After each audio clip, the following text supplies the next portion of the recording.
শুধু আমাকে ভয় দেখিও না। পুতনা বলে উঠলে, রে মাসি বলছিস কেন? আমি তোর মাসি। ভগবান বলছে, বাড়ি একটু আগে না তুমি আমার মাকে দিদি বলছিলে, তুমি যদি আমার মাকে দিদি বলো, আমি কি তোমাকে ঠাকুমা বলবো নাকি? মায়ের মনকে আর মাকে আসবে নাকি? তাহলে সম্পর্ক 6 দিনের ছেলে হলো, সম্পর্ক ঠিকঠাক হলে।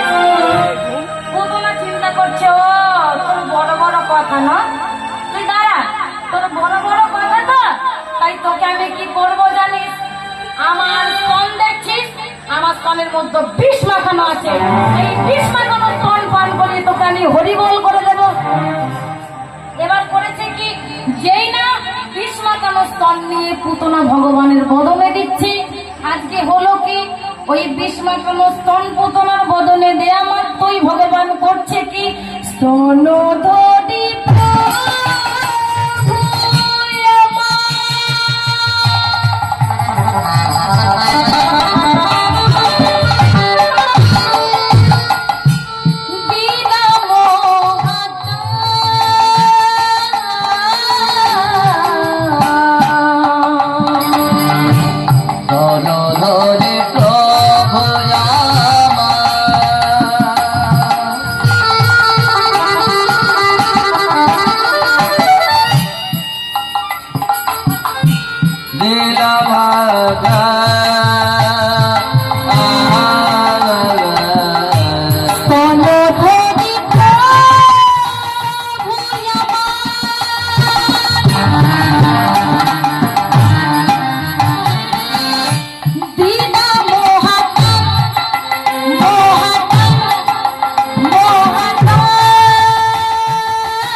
বদের কথা আপনারা প্রথমে শুনেছিলেন।